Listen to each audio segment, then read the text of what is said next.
Dinosaur. Dinosaur man. Where'd he come from? Where'd he come from? Where'd he come from? Where'd he come from? Where'd he come from? Where'd he come from? Where'd he come from? Dinosaur man. Hello and welcome to Dinosaur Man News and Reviews. I'm Andy Hughes. I'm here with Alex Hudson. Hello.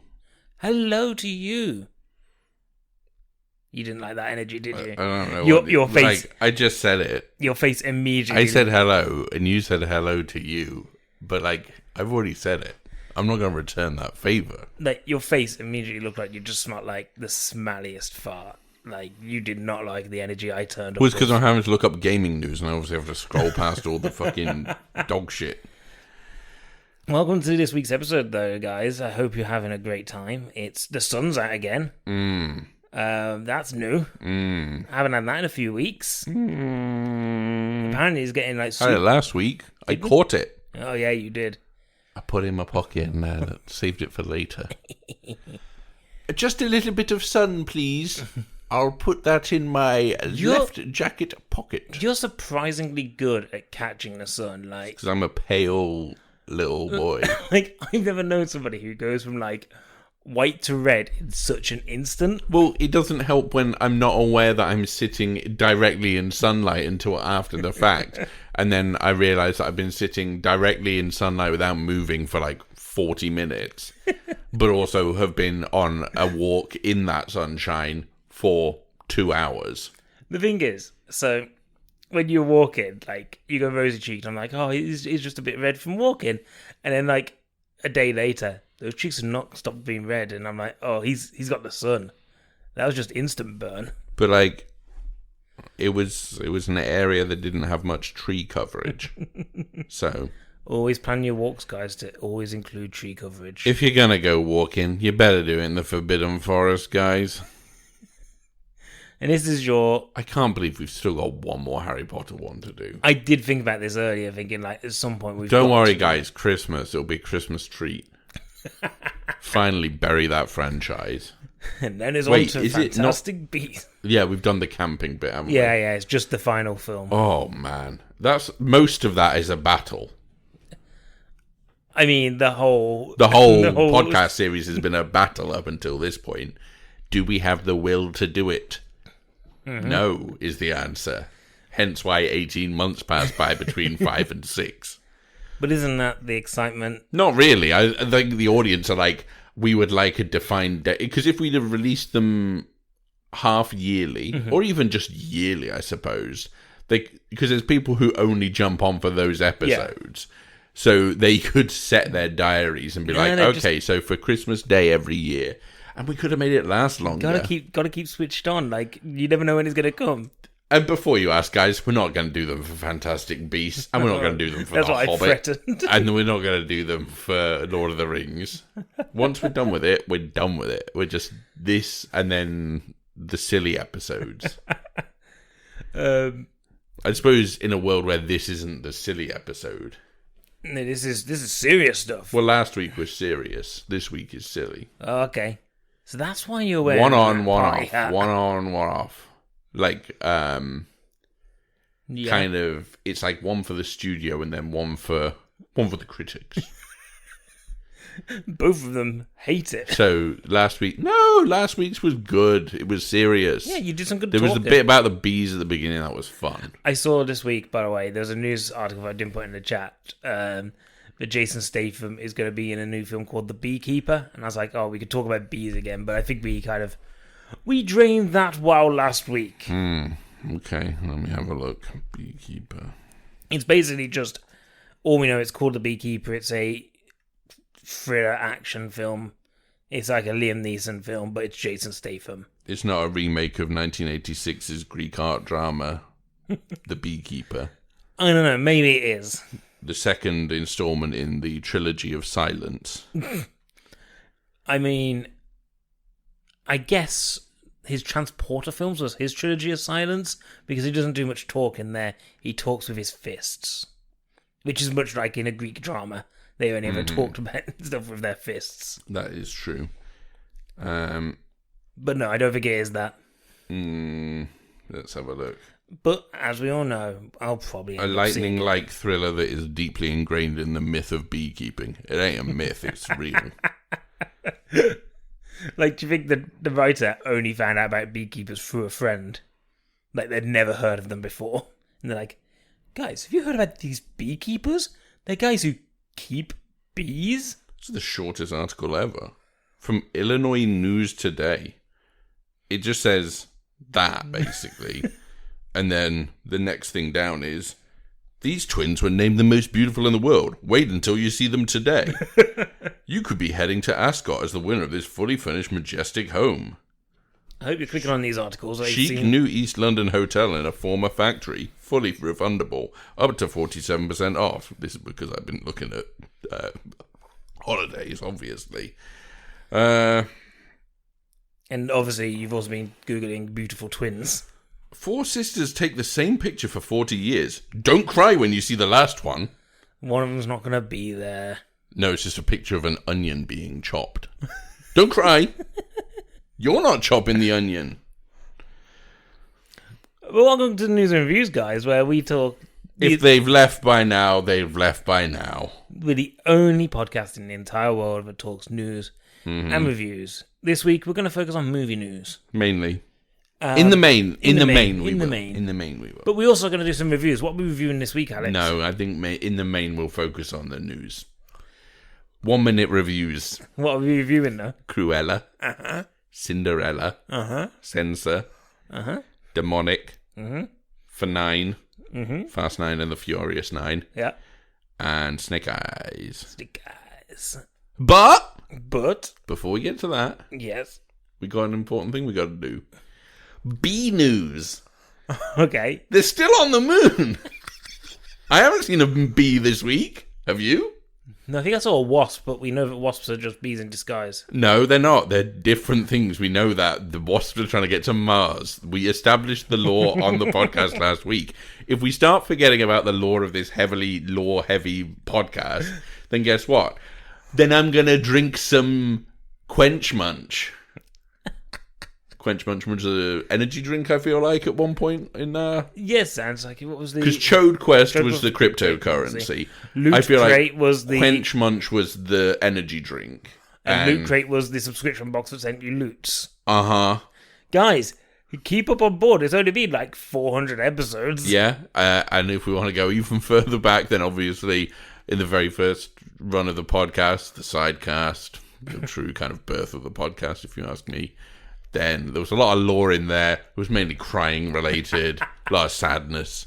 Anyway, much happier podcast today because the bees are still on moon. But before moon. Before we get to those reviews, we have to talk news. Before we get to news, you said you've been taking that little side alley of gaming news. Digging the side alley? Or taking the side alley. Oh, I was... That was a spade going... We got gaming news-wise. Not much, to be honest. I'll give you 3 headlines, okay, and you can decide which one we explore in depth. Why the industry should heed China's crackdown on video game players. Mm-hmm. Grown men shouldn't be wasting their lives playing video games. Okay. And... oh, here's one. Not like we've covered this already, and Nintendo Life is just stealing it. What's the best sound in video games? Well, I feel that the one we have to explore is why men should stop playing video games. Well, that's on the Telegraph, so it's behind a paywall. Okay, tell me what you can find out before paywall. Okay. Surprisingly quite a lot. Oh. Oh, no, hang on. It's trying to... no, I don't want to do a free trial. No. I don't want to give money to you. No. Why doesn't it just tell me... Why is it putting my bank account details in here? The only... oh, fuck me. Come on. All right, so Camilla Tomini, Tomini, Scott McTominay, but without the muck. Camilla Tomini says. So who is it? Camilla. Yeah. Tomini. Anyway, headline is grown men shouldn't be wasting their lives playing video games. Yeah.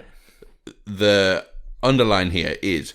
The only adults who still use the word playtime aren't the types to be found on the tube. They're busy riding around on e-scooters. What does that fucking mean? What does that fucking mean, Camilla? What does that mean? Oh, I can't see you there, Camilla. You're so high up on your high horse. Is that the actual first Travelling line? on the tube. This is the article. Okay. Travelling on the tube can be a patronising business at the best of times. You're telling me. What does this even mean? With all those reminders about minding the gap and, in COVID times, wearing a mask and leaving a safe space. This is an anti-vax thing. As if that's somehow possible during rush hour. Oh, brother. Do passengers really need to be reminded to carry a bottle of water when it's hot? Yeah, well, I've seen people faint on the tube before, so yeah, they do need to be reminded. And that's all I get. It doesn't even get related topics, tube, brackets, London Underground, and Andy Murray. So he makes an appearance in the article somewhere. But guess what? One of the related topics isn't video games. How do you think Andy Murray fits into this? Does Andy Murray play a video game? Yes, actually, I think he's big on... Mario and Sonic at the Olympics. He'd be like Super Mario Tennis. Okay, well, do you want me to give you a bit of backstory on Camilla Tominey? Oh, I'd love to hear some more about her. Camilla Tominey is the associate editor of the Daily Telegraph, covering politics and royals. What are you doing writing about video games? Okay, during her 20-year career, she's covered major news events, including 9/11, 6 general elections, and Brexit, alongside being one of the world's leading royal commentators. I've never heard of her. So if she's one of the world's leading ones, I know Jenny Bond, and that's it. Who's the butler who used to work for the royals? Paul Butler. Paul Butler, that's the one I remember. Lambert and Butler. He used to always appear whenever they wanted to talk about Well, royals. Like, he was here he is. he was the one who said that he was the confidant of what's her name? Diana. There we go. Her exclusive story breaking the news of Prince Harry's relationship with Meghan Markle was nominated for Scoop of the Year at the 2016 British Press Awards. What about her scoop for why men shouldn't play video games? Well, I'm just reading up on this now, and the comments underneath it, I mean, I can't see them, but I'm going to invent a few. Here, we shouldn't get the vaccine. Okay? I never carry a bottle of water on the tube, and I'm fine. Thank you very much. I've played video games once, and I'm a baby. But now I'm all grown up. I can't play them anymore. My name is Camilla Tominey, and I wrote this article. I think it's a good article. Her other articles recently, just to give you an idea of what she's covering, because this is not video games. Boris has totally lost touch with conservatism. Wow. You couldn't run a bath. Matt Hancock's fundraising page hijacked by fake Del Boy and Pornhub accounts. And 50 years on, how the Duchess of Cornwall finally won over the nation. I got news for you. She hasn't. She's in charge now. No, won over. Yeah, No, as in, like, she won over the hearts of the nation. She rules us all. No, it doesn't say here how the Duchess of Cornwall finally ascended to power. Wow. I didn't realise she was my king now. It's exactly 50 years since Prince Charles met Camilla, but they only been married for a few of those years, so what were they doing in the meantime? What'd be happening there? Almost like these affairs gonna catch up with him. Oh, no. She has become the Prince's Rock. So. She's turned to stone. Yeah, she's Medusa. Wait, no, he's Medusa. Maybe the Queen's Medusa. Should we move on to some movie news now? We know all about what Kamaya Tanimi... I'm genuinely looking at here. There is nothing else about video games. So much of it is about Gavin Williamson and Prince Andrew. As it should be. The power couple we all didn't expect. The people's prince. Okay, fine. Let's move on. We're in a black hole here. So anyway, if anyone subscribed to the Telegraph, then why don't you find out what the rest of the article was about and tweet it to us. Although, I suppose what we could have done is potentially gone onto Twitter and seen if there was any sort of,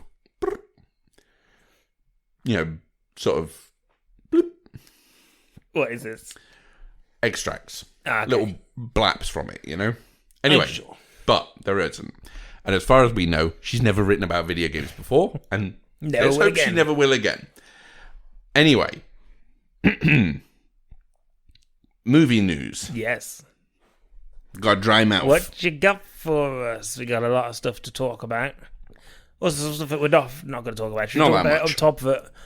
We know there's been a Spider-Man trailer, What?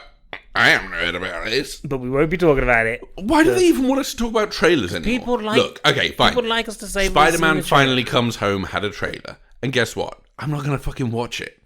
Alex has decided he's not watching the film, so therefore he doesn't care about the trailer. I'll watch the film, but I don't want to watch the trailer. I am also not going to watch the film of Red Notice. Oh, I saw that trailer. You liked it because it's got your favourites in it. It could be fun. Ryan Reynolds is in it. Yeah, The other guy. The Rock. Yep. And Gal Gadot. Wow. If ever three names were going to make me see a film, it wasn't those three. But you'll see it. It could be fun. Another trailer probably happened. Maybe. It doesn't But yeah, matter. basically, we're not going to talk about the Spider-Man trailer, but I quite liked it. Alex isn't going to see it. The film. He's not going to see the film. I Because actually he watched hates it. Spider-Man. I actually watched the trailer, and I think it's going to be a bad movie. I think it's going to be bad. I think not enough Spider-Men are going to be in it. Wow. Do you want to know something that happens in it? Do you want me to spoil something for you live on podcast? No, not really. Tom Holland is in it. I was kind of hoping they'd drop that loser. Anyway, Top Gun Maverick and Mission Impossible 7 have been delayed. Mm-hmm.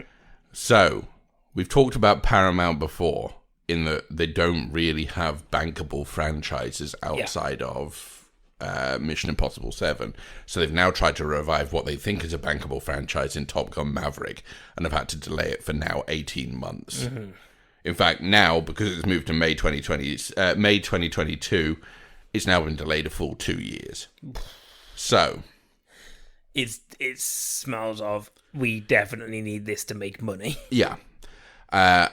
Clearly, Paramount Plus is not the way forward for them at the moment. So, Infinite did not do wonders for them. but that was, Was that on Paramount Plus? I believe it was exclusive on Paramount Plus in the end, potentially. Yeah, didn't bring the numbers in to keep them going. Because we get that this month here in cinemas. Okay. But I don't think it had a... I can't remember. Anyway. It's an interesting situation, isn't it? Because you've got films like No Time to Die, which has almost come out like 4 times now. But that has been right in its kind of release schedule before it's been delayed. Mm-hmm. And it's coming to a point where it's now definitely coming out by the looks of things. But it's because they've turned around and said it costs too much for us to keep pushing this back. And actually, like, the cost of the movie, if we put it out and don't make as much money as we wanted to, that's actually financially better than delaying this again. Even though, like, delaying it probably isn't a bad thing because you're not going to get the numbers through the door. But Paramount at least haven't been in those cycles yet, have they? Well, they have with Top Gun, but they haven't with Mission Impossible, which is obviously the benefit there. Yeah. Plus, it allows them to potentially get the other Mission Impossible done, even though that's now scheduled for 2025, I think. So, yes, so Top Gun Maverick has moved from November to Mission Impossible 7's previous date of the 27th of May. And then Mission Impossible 7 has been pushed back to September 30th, 2022. Do you think there's a chance that this could potentially mean the Mission Impossible 8 gets brought forward? So that gap between the 2 Mission Impossible films becomes less. You know, they've got time to kind of, we'll continue filming this. Perhaps. And then a further thing to this is that Jackass Forever is now going to be pushed to February the 4th, 2022 as well. So Terrible, my film of the year gone already. That's having a 6-month delay as well. That means, that the rest of 2021 now doesn't have any Paramount releases. The first one scheduled is now Scream in January next year. Is that in January? So, I didn't even realise that was coming out so soon. because of course Clifford the Big Red Dog went to next year at some point. So we'll see. Yeah. It's something that we knew would happen, and I'm not surprised it has. I'm surprised actually it hasn't happened to more. I think it's because they need more from these. Mm-hmm. Paramount are not necessarily as stable as the other studios.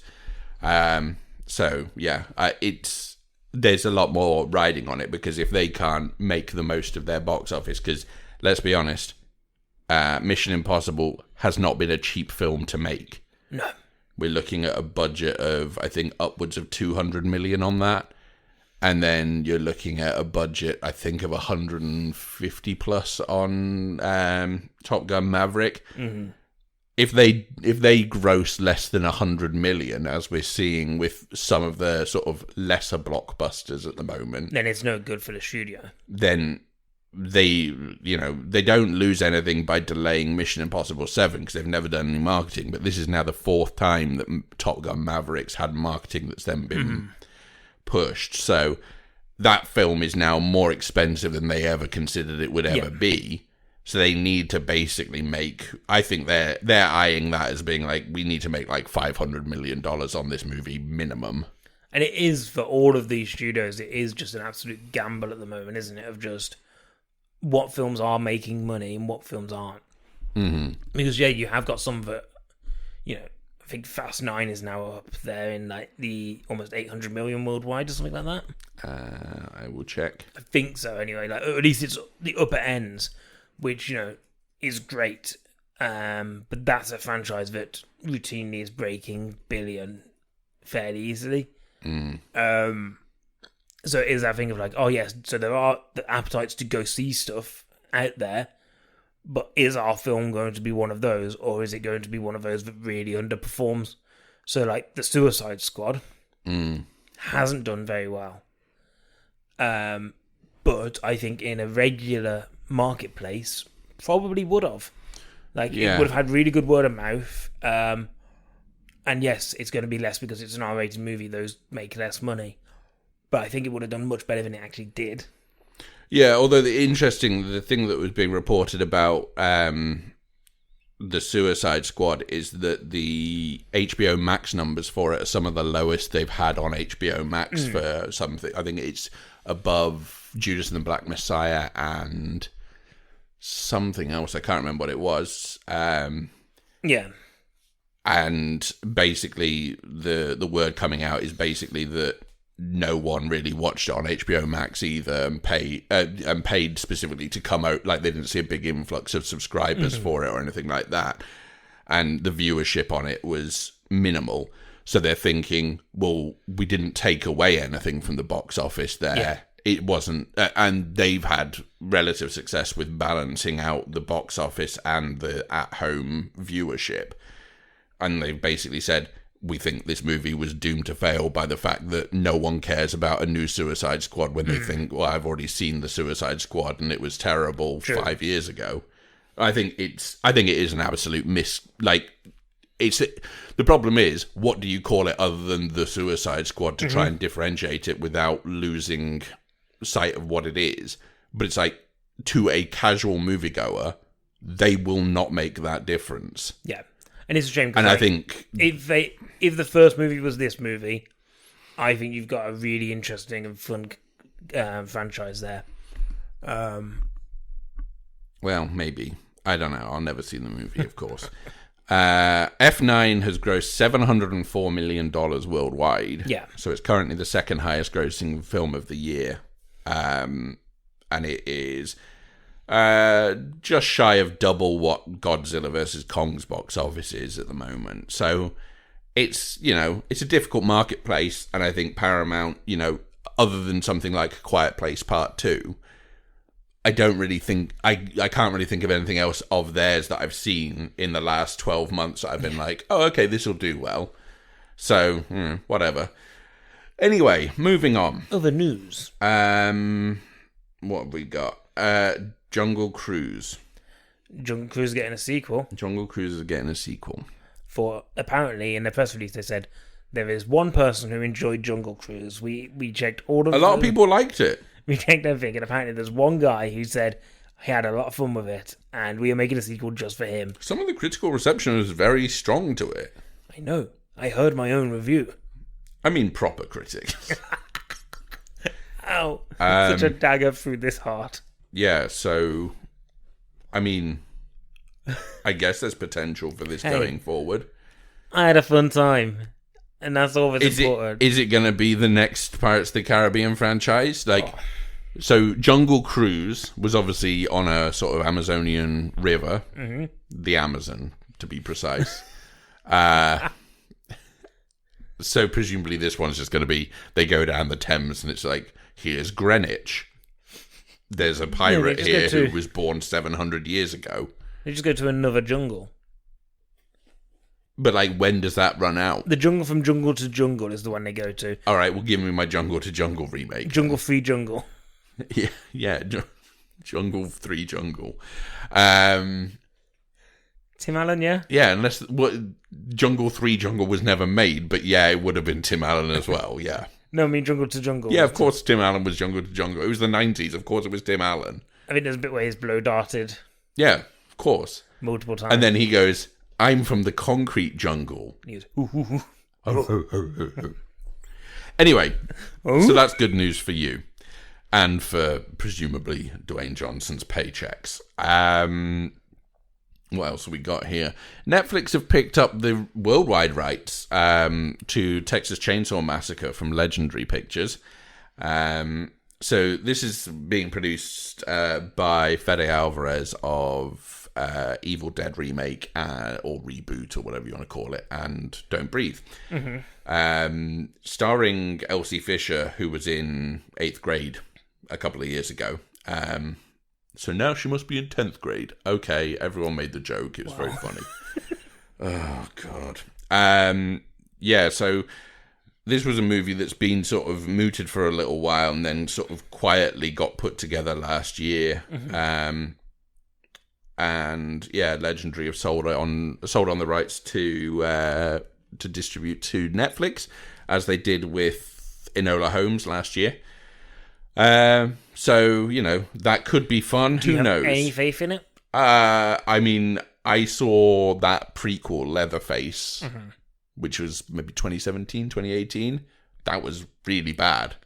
To the point where in a franchise that is littered with career franchise lowlights, it's remarkable to be the lowest of the low. I've only seen one Texas Chainsaw Massacre, and yeah, it was a ride. One. I mean, the thing is, for as bad as that film is, I like how insane it is. Like, I think much more fondly of Texas Chainsaw Massacre: The Next Generation than I do of, say, Texas Chainsaw Massacre: Leatherface 3. I think it was maybe subtitled as Leatherface, or just Leatherface, which is bad. Yeah. And then obviously the Platinum Dunes. I mean, there's one. The first one doesn't feel that bad, but then they did a prequel to the reboot, and it kind of felt like, what are we doing here? Yeah. And, you know, Texas Chainsaw 3D is bad as well. They're all bad. Most of the films in the franchise are bad. There's basically 2 good films. Yeah. The first one and the second one. And the second one's like a comedy version of the first one, which is kind of interesting. But then, like, there's just so much garbage in this franchise. It's like, I don't even know. They're trading off the fact that somehow, as an icon of the horror genre, Leatherface has kind of prevailed. He keeps going. Yeah, I don't know. Could be good. Might be good. It might be bad. Those are the 2 options. It could be in the middle. It could be fine. What else have we got? Anya Taylor-Joy. Yeah, so Robert Eggers of The Witch, The Lighthouse, and forthcoming The Northman. He's been working on an Nosferatu film for about 6 years now. And recently Anya Taylor-Joy was doing a interview with Los Angeles Times to promote Last Night in Soho, I believe. And she let slip that she was helping out in terms of prepping on the forthcoming Nosferatu remake that is being done by Robert Eggers, which will be their third collaboration. Mm-hmm. Yes. Yeah, The Witch, The Northman, and then this. So, you know... I put it in as like, this is pure Hudson news, because I know that you're a big fan of Robert Eggers. Yeah, I think he's great. And I know you really like The Witch. Yeah, I mean, it's a passion project of his. He's been working on it since The Witch, basically. Do you think he's the right director for a Nosferatu remake? Who's to say who is and isn't, I suppose. Well, I suppose the question is like... I'd be equally interested to see Michael Bay's version of Nosferatu. Well, the question is like, do you think that there's still interesting stuff you could do with Nosferatu? People will see it, won't they? Well, we know you'll see it. But, like, the idea of, like, a remake, you know, this is a story that's been remade 1,000 times, you know, and even before it was basically a remake of Dracula that was just different enough to not have to pay any rights to Bram Stoker's estate. Mm-hmm. Like, that's the whole reason it's called Nosferatu and it's Count Orlok, not Count Dracula. Yeah. Because it's like, well, it's not the same. They're both counts, but he could be as equally as similar as Count of Monte Cristo. And until you start suing them for defamation of character... You didn't sue Count Chocula. I have a feeling Nosferatu might have predated Count Chocula by a couple of... Oh, no, I've just seen the concept art for 1922's Nosferatu, and he's eaten a bowl of Count Chocula. I told you. And it says here, I will live on forever, much like this delicious taste. So, interesting that, those were the marketing tools they went for in those days. So, yeah, that could be a thing. Who knows? Might be good. Hey, I forgot. Hey. We've got a segment to do. Yeah, is that all the news? I think so, yeah. I haven't got anything else. I sent you my news. Cool. What's the segment? Segment is MODOK Minute. Oh my god, I'm going into a tunnel. All right, fine. How about Watch If? I watched those. Yeah. So this is for the newly joining.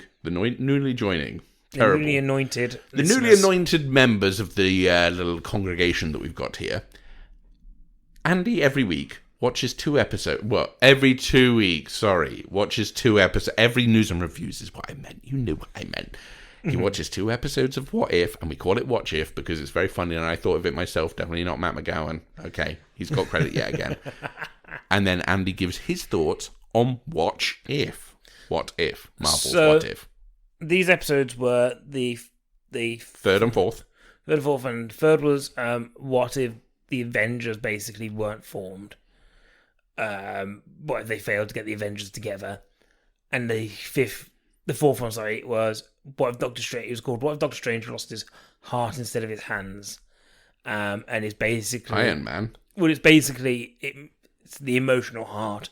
So he loses Christine, and like how he deals with grief and how he gets things back together, and how does that change him and make him basically a bad guy? Okay, tell me about this. I think the third one is really good because it buries its lead really well. So a lot of them start with, "Oh, here is your nexus point. Like this is what changed, and this is why this universe is different." Well, this kind of just went, "Okay, so something has happened here," and then you realize the Avengers aren't going to get together, but you don't know why, and it's actually just a bit of a mystery. And actually, right at the end, they kind of go, "Well, here's your point. Like this is what changed in this universe to make this series of events happen." And it's really well done, and it makes a whole lot of sense, and the character decisions towards the end really, really pay off, and I was like, this is the best one. The Doctor Strange one is fine, like it looks good, and it's a bit of fun, but it was just fun. Like, it didn't blow me away. Like, so far I think the third one is my favourite. of them all. The kind of what if the Avengers weren't there. Just because I think it does a really good job of actually telling a really not complex story, really engaging story, really well. And I think we spoke about this before, of this being reminding me of the Twilight Zone. Of I think you are getting different levels of quality storytelling between episodes. So there's some that I'm like, okay, yeah, that's fine. But then you get ones where I'm like, oh, this is really good, and the hit rate isn't always there. But when it hits really well. It's just not that consistent. Okay. How many more episodes to go? 8? 4? I think there's is it 8 in total, maybe? I think it's an 8-episode run. Obviously, What If Series 2 has already been confirmed. So, you know you're going to get more. Yeah. And this thing... And they've said they're going to continue some of the ones that get positive reactions, apparently. Really? So instead of thinking up new ideas, they're just going to continue the old ones. Yeah. Lame. I'm waiting to see whether... There's a few of it they're all going to link together at some point. Okay. And there's going to be some kind of through line that kind of links all these together. And that'll be interesting to see how they do that. And they all have the same birthday, and they're actually all in the mind of a serial killer. And Alfred Molina is his psychiatrist. Well, everyone remembers Identity. Okay. It's a good film. It's unfairly chastised, I think, for being... I think it was clever. It's James Mangold, isn't it? I think this is fine for what it is, and I think it's quite nice to have these kind of little things, but it seems quite inconsequential to the larger picture, but it's also... But is that not okay? Well, that's fine. Like, the What If comics are... The whole idea is that this is completely separate and doesn't have to... This is the only stuff that I'd be remotely interested in watching, because I'm like... It feels like it could just... But then they're saying, oh, we'll continue the stuff. Oh, God, okay. Well, that's me out there. I don't want anything that will continue past, 30 minutes. Well, the What If comics are really interesting because they are these things that are just like, oh, what if so-and-so got the Infinity Stones? Or what if this guy was like the Herald of Galactus? And it's like, oh, this is just us going, we are not going to commit to this full idea of completely changing the history of our characters. But, let's play around and let's have fun with it. And that's what it's supposed to be. And I think that's when it works best, when it's just having fun. Are you looking forward to DCEU's How About? Because that's coming out this year as well on HBO Max. How about our heroes actually resemble the heroes It's hosted not by the Watcher, but by the Ponderer. And it gets played on every week by a Ponder Replay. Okay. Love it. It's good, because how about if Harley Quinn wasn't Harley Quinn, but was the Joker? Imagine Harley Quinn continued being the psychiatrist. Hey, here's a how about. How about if Joker was actually called Arthur Fleck, and he went on a talk show and he shot Robert De Niro in the face? How about the Joker could say Murray? How about this? If Batman was dark and gritty. No, that would never fly. He kind of glides, actually. It's falling with style. Shall we move on to some reviews, yeah? Arguably, we should have done that 10 minutes ago. All right, let's see. Let's do oldest first. For 9. Okay. For 9 and the for 90th. So... F9, also known as F9 The Fast Saga, and internationally, which is importantly where we are, Fast and Furious 9.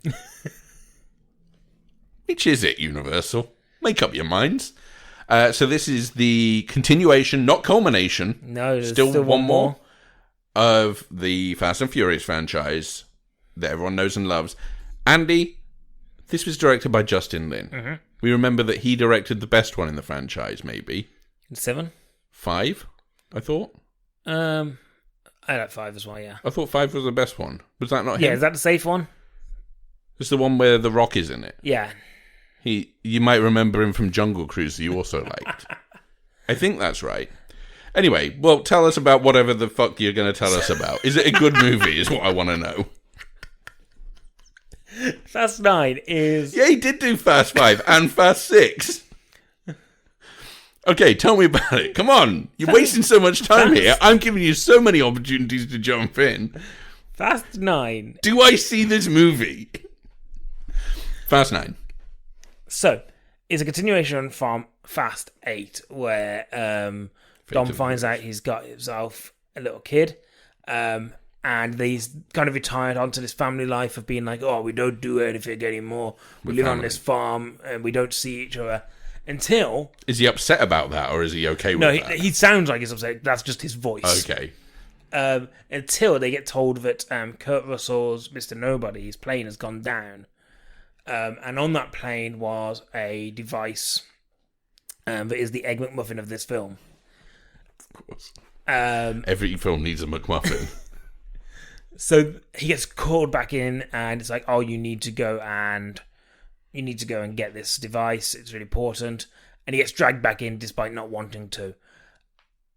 And then he finds out that the person who's after this device, that comes in two parts, is his brother, played by John Cena. He has a brother now? We didn't know this. That's more family. Surely a man so orientated around family would have mentioned him before. Because he disowned his brother. But he did know about his brother. Yes, so they had a brother, and they used to work on a track together, and... Of course. Where else would they work? They both witnessed their father die, and then because of events... Their father is family. Exactly. And because of events, they decide they're not going to be family anymore. And the only thing that can unite them is a McMuffin. Dom Toretto, he casts his brother away, being like, I don't want you as my family anymore. But does he want to still be family? The other guy. He drives off What's into his the name? distance. John Cena. John Cena Toretto. um, Jacob? yes, that sounds right. With a K. So they don't see each Very other cool. for many, many years. Thank God. Until I don't know what would happen if they ever met again. John Cena is seen, Jacob is seen grabbing this McMuffin. Mm-hmm. And then it's like, oh, we need to stop them from getting the other part of the McMuffin.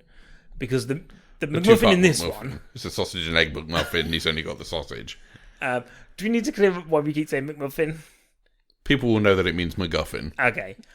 Plot device. The reason is this device, from what I can understand, this device apparently takes over every electronic device in the world and allows you to basically play God.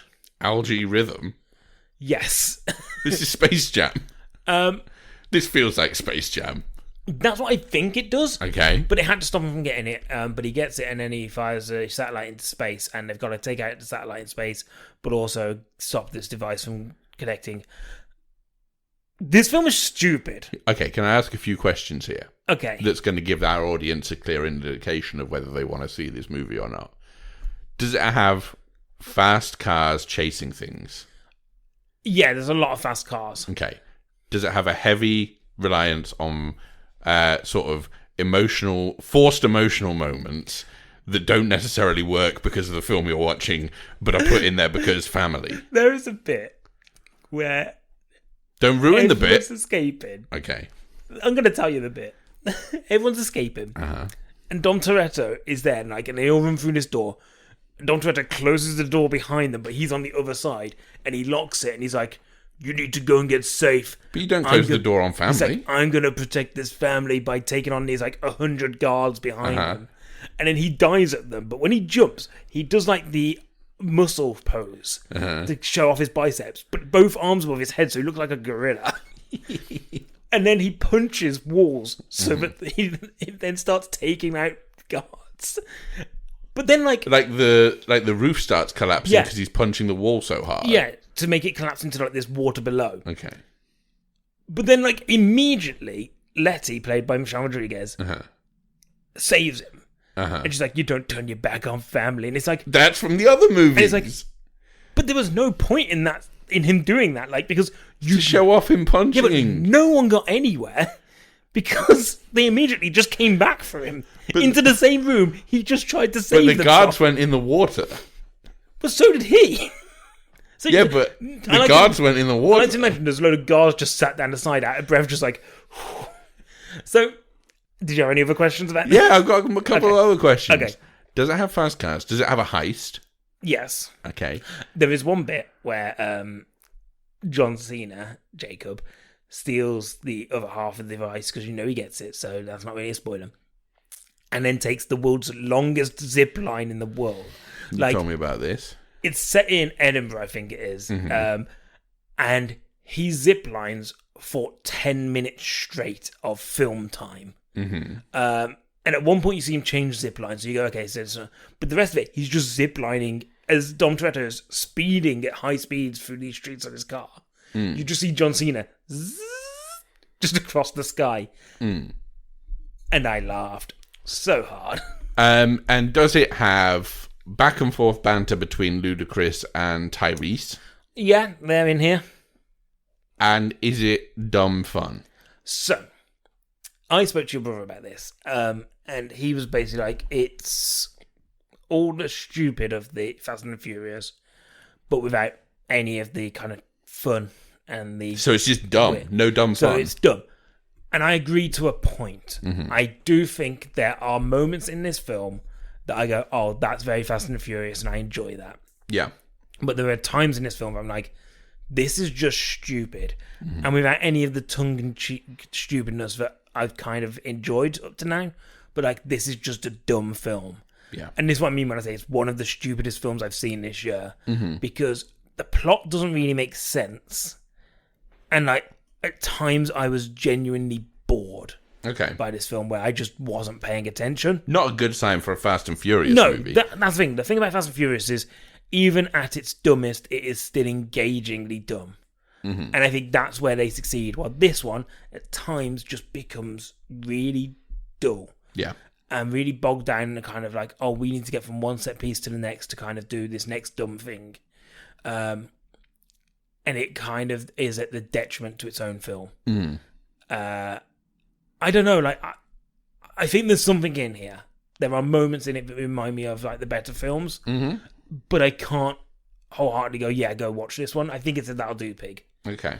Because I think there are its moments. So for fans of the franchise, this is That'll Do Pig. Is this the jumping on point for a new fan? No, not at all. Like, go watch one of the other ones. Like, watch Fast 5 or Fast 7. Tokyo Drift.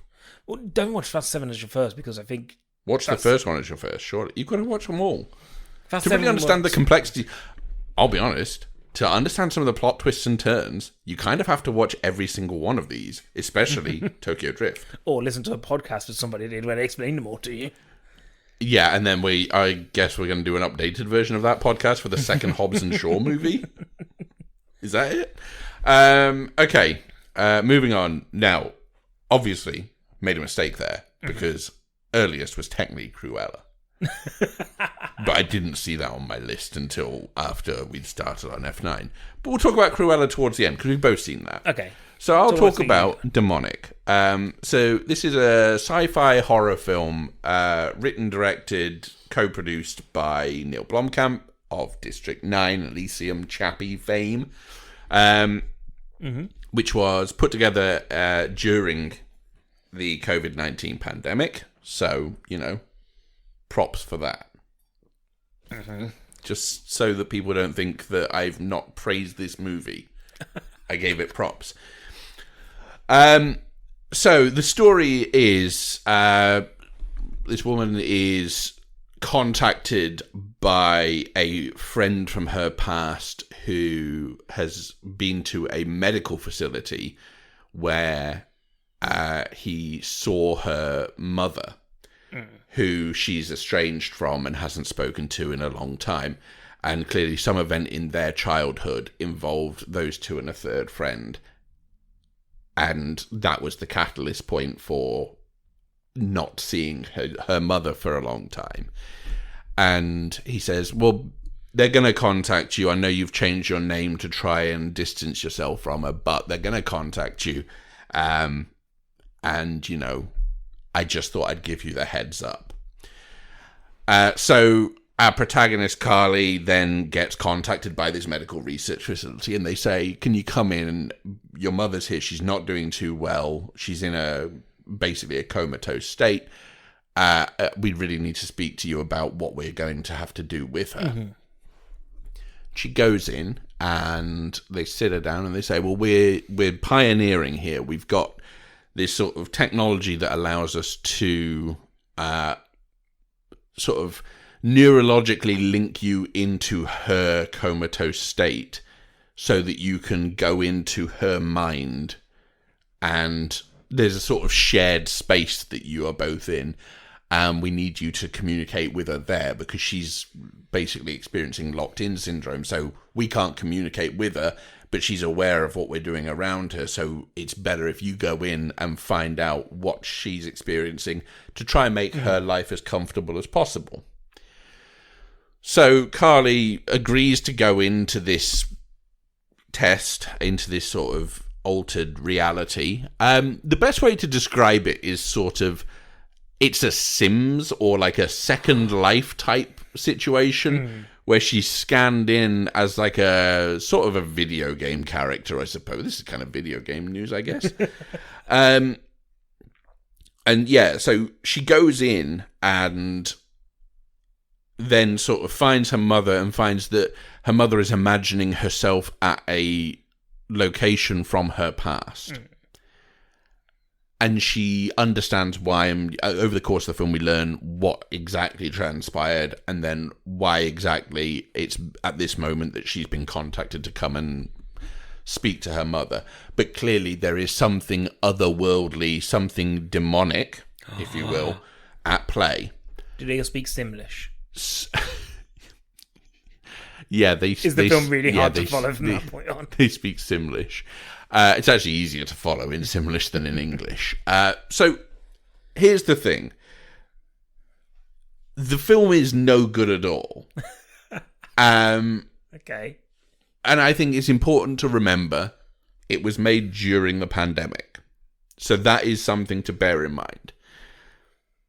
The problem with it is it feels like a film student, but I would say not even like a film student, like an A-level student's first film. Like they've been told, go out there and make a film. And they've made a film, and it's this, and you're kind of like, oh, well, I can tell it's your first attempt at making a film because the dialogue's stilted, the acting's pretty wooden. Everything feels very sort of transparently rip-offy of something else. You've spent a lot of your budget on this sort of Second Life simulation thing. Yeah. And it doesn't look that great, but it will have cost a significant amount to do it. We know that much. And then you've thrown this demonic element in there, and tell us about why you've done that. And then the student goes, just felt like the right thing to do. Because none of it really, like, if you take the component parts apart and look at it, and you go, right, why is this even happening? I was really struggling to work out, like, I was going, was it always meant to be? So this was always the case because it feeds into the story. But like, was it always meant to be that there's this sort of Second Life simulation thing? It feels like it's some component parts that don't work together and probably wouldn't work individually either. And certainly the quality levels that we're working at in terms of the script, the dialogue, it is really shonky. And you go in, if this is the Alien film we could have had, I'm so delighted that we got that piece of shit Alien Covenant instead. Because Alien Covenant is many things, but it's not as bad as this. So, look, the COVID-19 thing comes into it, because we obviously have to say, right, you have to make special exceptions for that. But In the Earth was made during COVID. I'm guessing for less money. If this wasn't made for more money, then it can't be much less than In the Earth was made for, because that was $1 million. Yeah. They are worlds apart in terms of quality. Because In the Earth, Ben Wheatley actually decided, oh, I'll write a script that works and is functional, and guess what? I'll get people in who are really good, and I'll make something that's actually really engrossing, rather than something that makes you think, what the hell is this? And In the Earth, on the face of it, is a much more what the hell is this type of film. Yeah. And yet works so much more effectively. This is terrible. This is one of the worst films I've seen this year. This is an absolute would recommend, yeah? So this is a would not recommend. It's in... Remarkably, it is in cinemas as well as on for home release at the moment. I think it's in very limited cinemas at the moment. It is on home release for rental. It's called Demonic. If you want to watch it, go ahead, but it's a would not recommend from me. Anyway, let's talk about something else that's relatively newish. Snake Eyes. Snake Eyes, a G.I. Joe origin story. Stars Henry Golding as titular Snake Eyes. Can I just stop you here for a second? Yeah. Snake Eyes G.I. Joe Origins, also known simply as Snake Eyes. Well, then just also call it simply Snake Eyes. Anyway, tell us about Henry Golding. Who is he? Henry Golding plays Snake Eyes, who is... Why is it called Snake Eyes?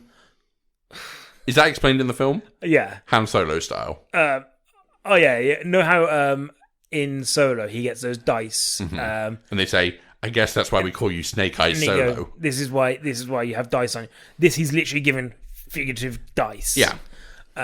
So he's basically, the story starts as him as a child with his dad in witness protection, and his father is murdered, and he escapes, and then grows up, and then gets himself engrossed within the Japanese mafia. So I think it's in the actual Yakuza. But at the same time, he's also taken on the wind of this kind of ninja fraternity clan who are going to train him to be one of them. And the story revolves around him basically being in this clan undercover to try and get an Egg McMuffin. The second film. The McMuffins are back. And he needs to get that for the Yakuza, who in turn will give him the person who killed his father and allow him to have that revenge. Okay. So he's there for that reason. And the film basically goes on with him doing little bits of training. And it's... So, know how I said Fast 9 was one of the stupidest films of the year? I think this might be the stupidest film of the year. Okay. Like... But also, didn't you say the same thing about Sweet Girl? I've seen a lot of stupid films recently. Oh, Demonic's pretty high up there on the stupidity scale. The thing with Snake Eyes is, I think it thinks it's better than it is. And that's a problem. Okay. So, I was messaging you all the way through this. Just being like, I can't believe like this, what this is. It really reminds me of my first Asian cinema. Like, somebody has seen it once and gone, oh yeah, I know what Asian cinema is now, and we're gonna do it for America. This is America's Asian cinema. Yeah. Because it really tries its hardest to put in things that are really, really good about Asian cinema, and it really wants to be this samurai film, but like this neo-noir kind of samurai film. And you know, it's one of those where you've got like people. Like numbers of people billowing out into the streets and having sword fights in alleyways and stuff. And I said to you, like there's a scene right at the beginning where it's a load of Yakuza kind of barrel into this kind of warehouse, and it's kind of 1 versus 30, and it's almost a scene that looks at you and goes, "Hey guys, you remember Old Boy, yeah? Don't remember how much you love Old Boy? Well, look, this is Old Boy for a new generation." But it reminds you of the Old Boy that was for a new generation and how that wasn't very good. And it's constantly like that. It's like, hey, remember samurai cinema? Isn't that cool? Yeah, but you're not doing it very well. Like, you're doing it really badly. And when you then add on top of that, like, a script that is incredibly, terribly written, to the point that, like, there's a guy in here, and I'm sure there are some G.I. Joe heads who will be out there telling me that like this character actually exists. But Iko Uwais is in this film from The Raid. And he plays a character called the Hardmaster. And I genuinely believe he's only called the Hardmaster so that the line, "Hey, hard on master," can be uttered. And I'm pretty certain that's it. And the other thing is, why have you got Iko Uwais in that role? Because you do not use him at all. Like, we know he can fight, but once again, it's another action film that has fight choreography that cannot stay focused. Like, it's so many cuts of oh, we'll keep cutting the camera, and you'll assume that is action being made. Like, you'll assume that's hits being done. The problem is with this film is that there are many problems with this film, but the big problem is, and I said this to you, and we had a whole conversation about this. There are moments in this film that happen that make me go, that could have been done better. So I will see a fight in a street, and I'm like, oh, this location, and if you had done this differently, with like if you'd changed the choreography in this location, and you'd used this a bit more kind of effectively, this could have really worked. If you had made all of these changes to the film you've actually put in front of me. And what the film actually made me do was think about a film that doesn't exist. And me being like, oh, I want to see that film. Yeah.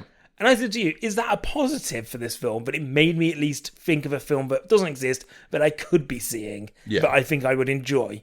And actually, is that better for me just being like, this is straight bad, that makes me go, oh, this is bad. But imagine it was good. Like, I know that's not a tick in the box of Snake Eyes. Yeah. Because this film is just bad. It's badly performed. Like, at one point, Samara Weaving just turns up. Like, turns up halfway through the film. Yeah. Doing an accent that I'm pretty sure is not American. And then disappears. Like, she turns up for one scene and then appears right at the end to fire a gun.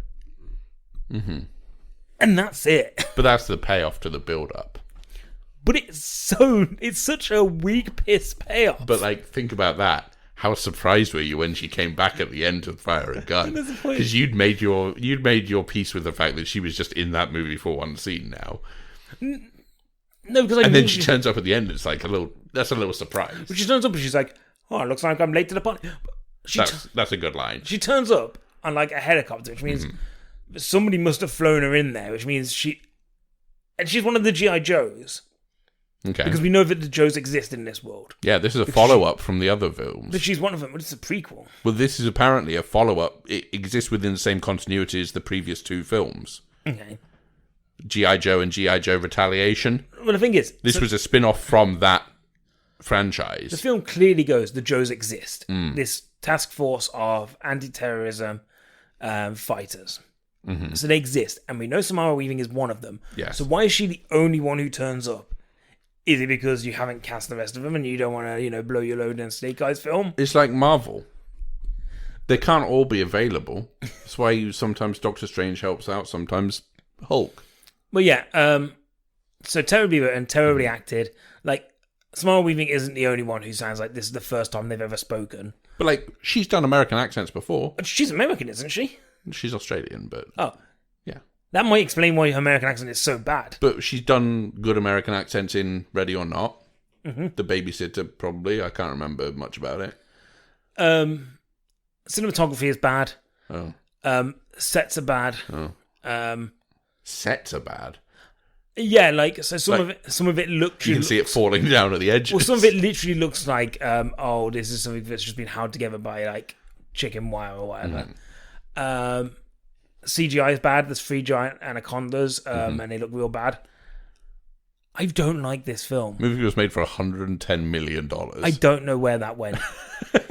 I genuinely don't. And it's another case of, and I keep saying this all the time, I'm going to go watch Crazy Rich Asians at some point, because it's another case of me being like, I really don't get Henry Golding as an actor. Like, I don't get what he delivers. He's fine in The Gentleman, and that's about it that I've seen. But I've gone, okay, I like that. Yeah, and I don't get him as a leading man. So what's interesting is that obviously this is a Paramount property. So are they in more trouble? Because it grossed $37 million. I don't think this will do well. And I don't think it's going to gain an audience. Okay, well. There's other stuff I've missed and I can't remember. I did put a thread out on Twitter of being like, these are the reasons I hate this film. Okay. It's would not recommend. Well, look for that then, guys. Right, Censor, which is a new British horror film, debut feature by Prano Bailey Bond. co-written by Bailey Bond and Anthony Fletcher.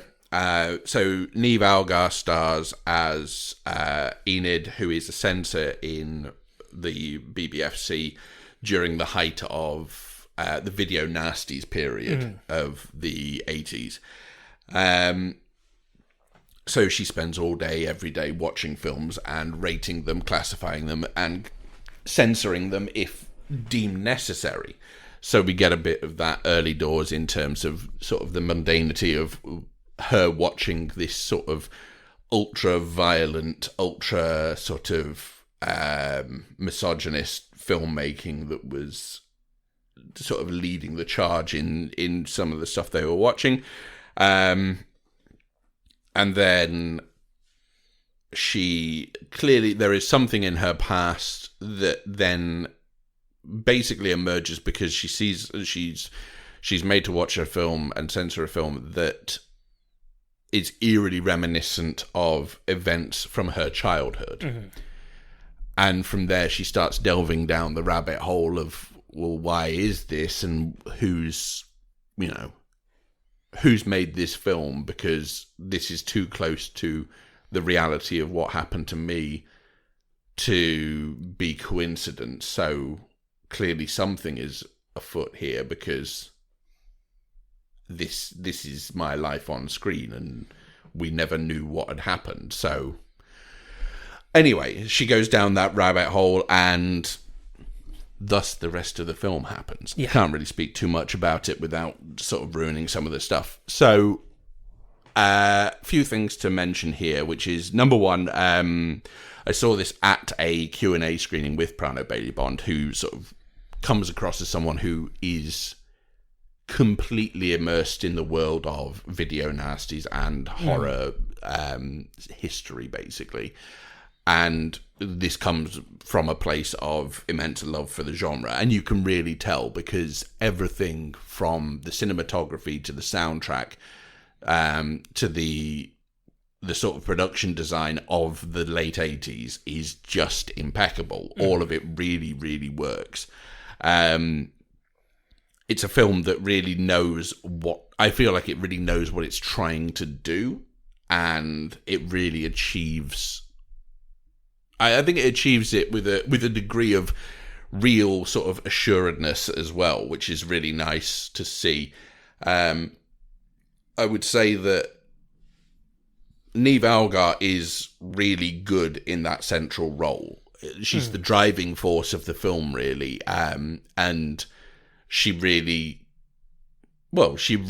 kind of draws you into this character's sort of loss of any sort of sense of reality.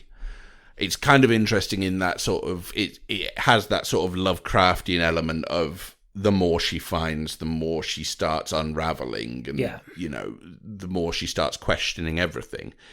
I think it's a really great debut, because I think it really sets Prano Bailey Bond out as someone who fundamentally understands the language of horror cinema, fundamentally understands what you can do with the idea of fear more than necessarily, and this is a film that is not afraid to show gore. I was going to say, is it a video nasty in and of itself? I think it is, in that sort of tongue-in-cheek way of knowing what it is and knowing what it's pastiching. There is some really, really good practical gore, I think. And then there's also some really remarkable sort of, with the films within the films are so utterly believable as films from that era that you kind of feel like they must have had an incredible amount of fun trying to put those together and go, right, this feels like something from, you get stuff that's sort of really sort of Wes Craven-y, or you get some stuff that's a bit more folky and a bit more sort of art horror of the time, but it all fits into what genre fans will know as part of that landscape of the horror industry at the time. I think it's really good. I don't know what else I can say about it, because I don't want to spoil anything about the actual film. Yeah. So if you're interested in seeing it, you either have already or it's on your to-do list. I'd really recommend it. I'd say go and see it in a cinema if you can. It is in cinemas currently. It's got a relatively wide release in terms of that, I think, just due to the fact that there's not a huge amount of diversity out there at the moment. And I would really recommend you go and see it. It's called Censor. It is in cinemas now and will be on streaming, I believe, by the end of the year. I think it's got a deal. That sounds great.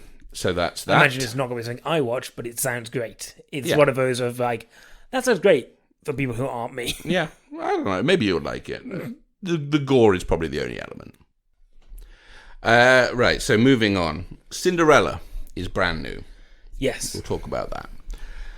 So this is, new jukebox musical, semi-jukebox musical, I suppose. Some original, some already existing songs, based on the Cinderella fairy tale. It is a toil sometimes. Fairy tale.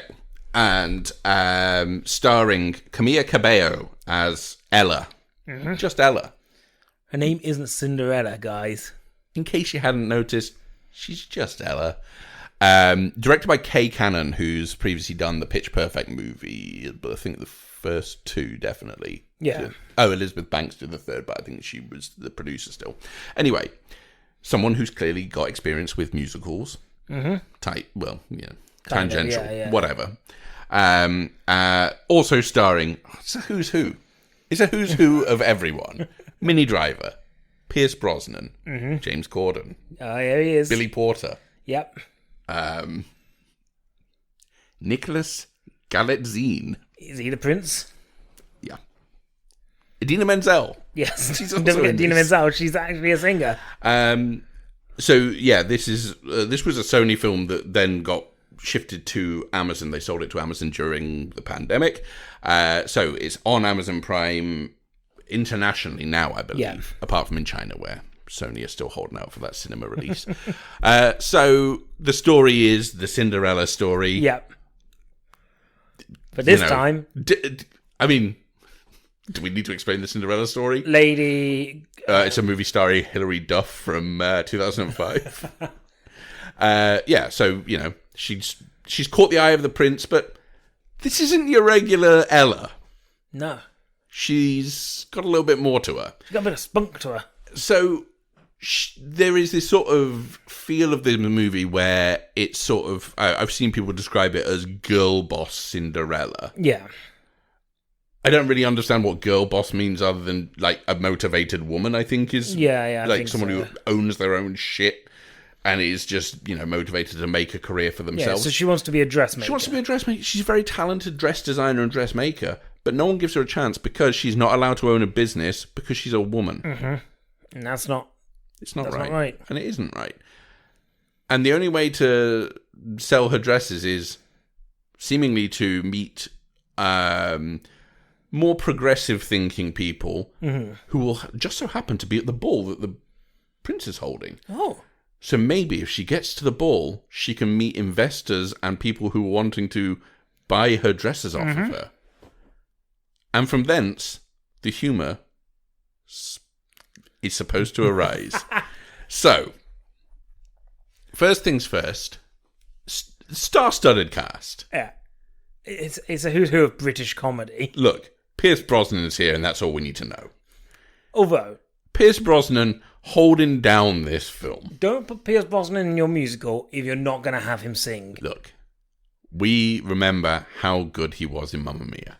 Like, don't have him, like... So don't give his only song to him being like, oh, isn't it so bad? No. He's a brilliant singer. We know that from SOS. Brosnan. Ideally, make him sing SOS again. Because realistically, that's all I was looking for here. But I'm going to spoil it for you all now. He doesn't get to sing SOS in this movie. It's immeasurably disappointing that he doesn't get a song. Like, he has a line in a song near the end. Yeah. And he has a sort of throwaway moment where it's sort of a jokey, bad version of him singing.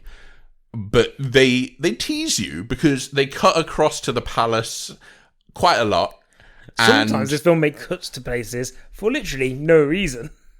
I still don't understand what that scene was to symbolize. I guess that time has passed because it then happened again later, but it made more sense there because it was supposed to show the passage of time, whereas that time it just felt like it's trying to pad out a runtime that's already long enough. Arguably too long. Yeah. This is the interesting thing is, I said early on in the film, it feels like it's skipping along at a merry old pace. Mm-hmm. And then it immediately slowed to a crawl through molasses where everything just ended up taking forever. And I was like, where is this story even going at this point? Because I know the bits we have to hit, and we're nowhere near hitting them as far as I can tell.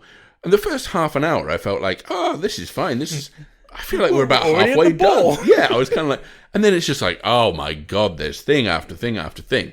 And that's not to do down the fact that, look, the thing that this film tries to get right, and we should be applauding the fact that it is a very progressive casting, there is colorblind casting, there is a lot of sort of just very progressive, good casting in terms of, Billy Porter is really good as the fairy godmother. His best. They don't really give him all that much to do. And the problem is, all of these sort of good intentions that you go in with as a filmmaker need to be backed up with a film that actually works. The problem with the Billy Porter stuff is that, yes, he's doing well with what he's got, but it isn't much. But also, he's in it for... So, runtime is like 2 hours. He's in it for like 5 minutes at most. And you really don't get to have that kind of energy that he brings for too long. Well, that's what I mean. He's given nothing to do in that he's in the scene, he's in the film for 5 minutes. And even at 5 minutes, like, he doesn't do much. And it's almost like, oh, we just skip past this bit because it's almost as though the film isn't interested in that moment. Like, it's like, oh, we need a fairy. It's not a fairy godmother in this, is it? Fabulous godmother, I think. It's a different term, isn't it? I think Fabulous Godmother might be the one. But he's in it for like 5 minutes. And he's Fabulous like, Godmother. We know that he needs to be here to do this. And, he gives her a dress. He gets the carriage. He changes the mice into people. And then we're out of there. Like, not even going to hold back. We're just out of there. And then you don't see him again. Like, if he gets a line... You get the narration at the end that you've got at the start as well. And it's like, but you've got somebody who is very... lively, and it brings a different energy to the film, and we hardly use it. Yeah, I mean, look, I think this will hit for certain people. I think obviously all the Cabello heads out there will go crazy for this version. Well, you said your biggest problem with this film, and this was so there was probably half hour in, and you turned around to me and went, my biggest problem with this film is that I'm having to listen to Camila Cabello, and I don't think she's a very strong singer. Yeah, it's not going to solve all the problems if you put a really strong singer in there. It will make some of the songs more bearable, but ultimately, I don't think the film suffers because of her performance necessarily. No. I feel like just the whole film never comes together in the way that I think it wanted to. Weirdly, despite all the protestations, James Corden isn't the worst thing about this film. Oh, no, I don't think... But then again, he's not the best thing about this film either, so let's not... Well, you're going to film Pierce Brosnan, you're not going to... Remember, this is his passion project. He was the one who picked it up. He's a producer on it, and really? He was the one who really pushed to make it, yeah. Because he knew that he could do, the crossword karaoke thing that he does on his show. Look... It's got a lot of songs that you'll recognise, and that's fun, yeah. If you like some songs that you recognise and some new ones that genuinely one of them is an earworm. There's one song that is literally I don't think it's in my good, head but now. it is an earworm. Then, that's fine. But I don't see what this is, if you look at this and go, can you justify your existence? I don't really feel like it can. The problem is, none of it is executed well enough to be good. It has a lot of things happening in it, and none of it really is done very well. So here's the thing. I didn't care for In the Heights, particularly. It's fine, but it's not... I know it's not for me. I know it's much higher on your list than it is on mine, for example, but it was always going to be. However, as someone who's not a fan of musicals, I can still appreciate the stuff that was doing better than this. Because, having that as an example earlier in the year of a musical that felt like a lot of the musical elements it was getting right. Yeah. Story-wise and sort of pacing-wise, I think it was way off. But this film doesn't really feel like it gets the musical moments right. Well, I think the big thing, if you're comparing those two films, is Washington Heights seems like a living, breathing environment in which this music. But this is seems happening. like 15 different environments that are not connected at all. Yeah, it seems fake. So that when Yeah. you go, oh, we're having a ball and everybody is invited, but like it's this entire kingdom, but then there's like 20 people in a ballroom, it doesn't seem real. And that's what I mean. Like, it all seems a bit fake. So even the ball scenes don't seem to have any kind of grandeur to it. Yeah.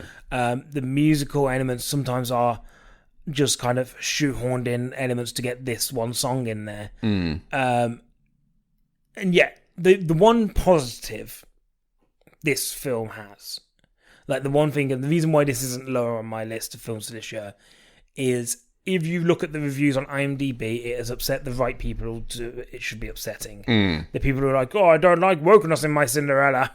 Yeah. How dare you have a woman who actually wants a job? You know, people being like, oh, I don't like politics being shoved down. Like, it ain't politics. It's literally just a character. Like, there was one that's like, I don't like it. Like, men can wear dresses, but I don't want to see them in my film, I think was like the review. And I'm like, if it's making people that angry that they're giving it 1 out of 10, then fuck it, like, film of the year. I mean, no. Give it the Oscar. It's not going to be your film of the year, I can guarantee that. I mean, I'm glad I've already watched it if it is, so I don't have to re-watch it before the end of the year. But, you know, it's higher on my list because of that. Sure. And literally that's not really played into my thinking. It's only high on my list because Pierce Brosnan's in it, and obviously I think he's really good in the role because he's someone who, I think his late career performances are basically him going, I know what I am. I know what I came from. I'm fun now. In the same way that... What were you in Eurovision? Shit, yeah. Yeah, actually, to be fair, in that film, I feel like he was laughing at himself more than he was laughing... Well, no one was laughing at the film, obviously. It's a would not recommend. Yeah, absolutely would not recommend. Shall we talk about Cruella? Yeah, let's move on to Cruella. So, Cruella, this is the sort of live-action prequel to the villain from 101 Dalmatians. Starring...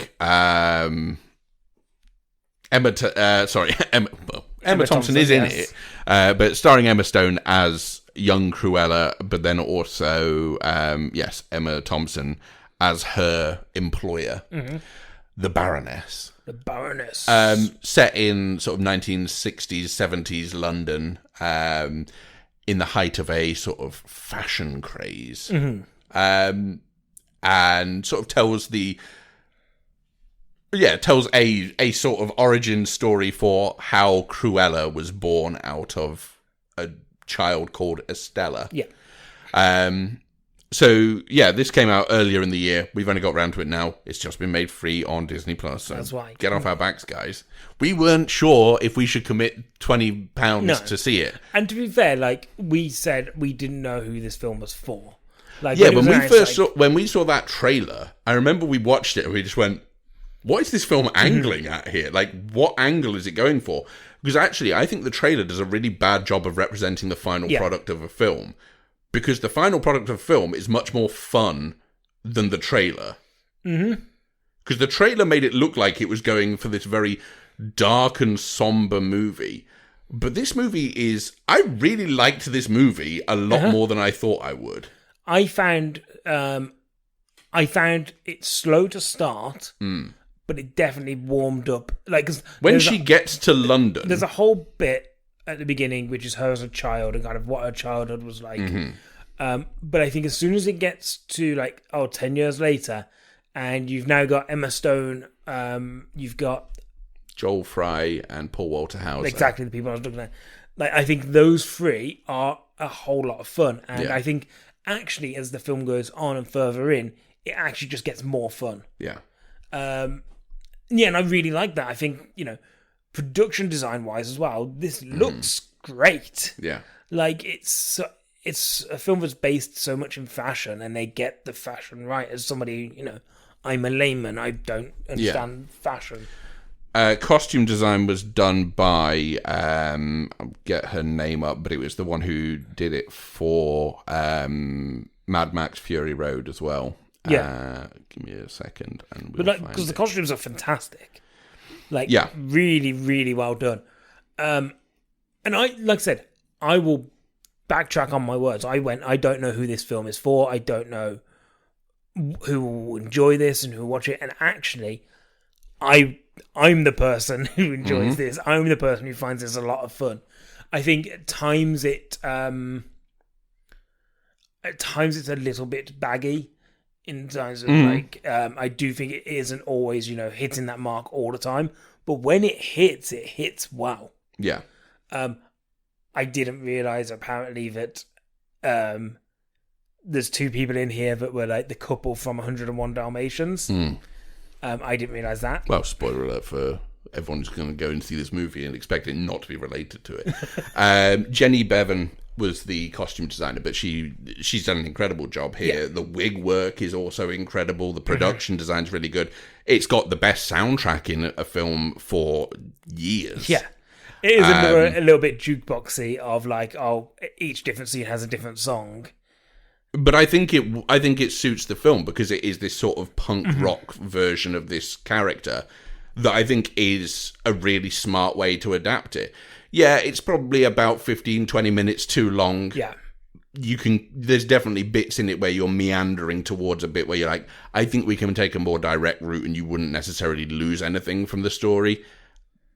But that's me nitpicking and saying something, well, I've got to find something negative to say about it. Because I actually really loved this movie. Can I say one thing that I absolutely loved? And it's something that's so simple and silly, but I loved it. Emma Stone's ability to carry herself with these kind of hunched shoulders and the way she drives is almost exactly the way that Cruella drives in the animated 101 Dalmatians. Yeah. Where these kind of like really high hunched shoulders, like arms outstretched. And I just thought it's a really, really good characterization of a character that we are pretty much all aware of. And we thought had been done incredibly spot on in Glenn Close in 101, the live action one, is a really great version of that character.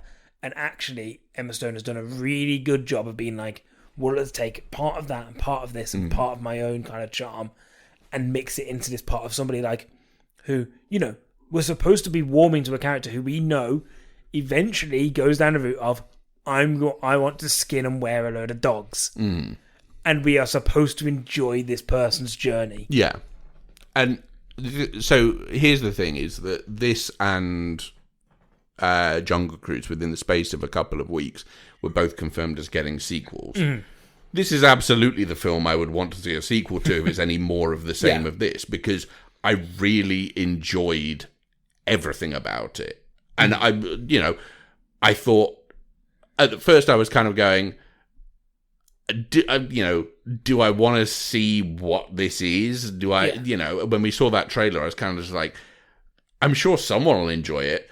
And it just turns out that it's a lot of fun. It's a really good, I think it's Craig Gillespie who's directed it, who did I, Tonya previously, who I think is a really good director and kind of, you can see a lot of the DNA of something like I, Tonya in here as well, in that it tries to have this sort of rebellious attitude towards, and trying to tell an outsider story in a sort of non-conventional way. Because I feel like this is not what most people would have expected to see in a Cruella de Vil origin story, the way it plays out. But that sort of fashion empire thing, the sort of fashion battle, that really works and is really spectacular. And I think, the supporting characters, Emma Thompson is, of course, great as always. But, you've got Paul Walter Hauser doing his best Mockney accent, and that's great. Joel Fry's really good. Mark Strong, surprised Mark Strong. Didn't know he was in the film until he turned up, and then he's in the film a lot. And I'm like, oh, this is good. I like this. It was great to see Mark Strong. And Emma Stone does a good accent. That's important. That's half the battle sometimes. And yeah, I really enjoyed it. So it's available for free on Disney Plus now. So I would recommend you watch it if you haven't already. I know some people who've seen it on Premier Access and now are just rewatching it because it's become one of their rotation options. I really like this film. It's definitely a much more fun film than I thought it would be, and was a pleasant surprise. I went into this when we watched it, and I was feeling really kind of tired. And I was like, and when it first started, I do think it starts slow. Mm-hmm. And when that happened, I was like, oh, am I gonna like this? And by the end, I was like fully engaged. Like, yes, this is actually exactly what I needed right now. It's the kind of film that I needed to kind of really pick me up. Yeah. Yeah, 100% would recommend. Like, would recommend. If you've got Disney Plus, watch it. Like, it's there. Yeah. I think this has got a very good shot as being my most surprising of the year. My biggest surprise. I suppose so, because like my expectations were so low in terms of what it was going to be. And yet they were blown out the water. Yeah. I'm really impressed by it. It's nice to be positive about a couple of films this week because there's been a bit of garbage. Yeah, unfortunately, I watched a couple of big ones. You watched a couple of the stinkers. Anyway, so that's it for this week. You can find us on Twitter at DinosaurMan15. That's the best place to contact us if you want to speak to us about anything. Really, it's the only place. Yeah, it's the only place we'll speak back to you. We stream on Twitch on Wednesdays at 8. Yes, this week obviously you won't be there, but oh yeah, I'm away this week, so maybe I'll call into the. Can you do?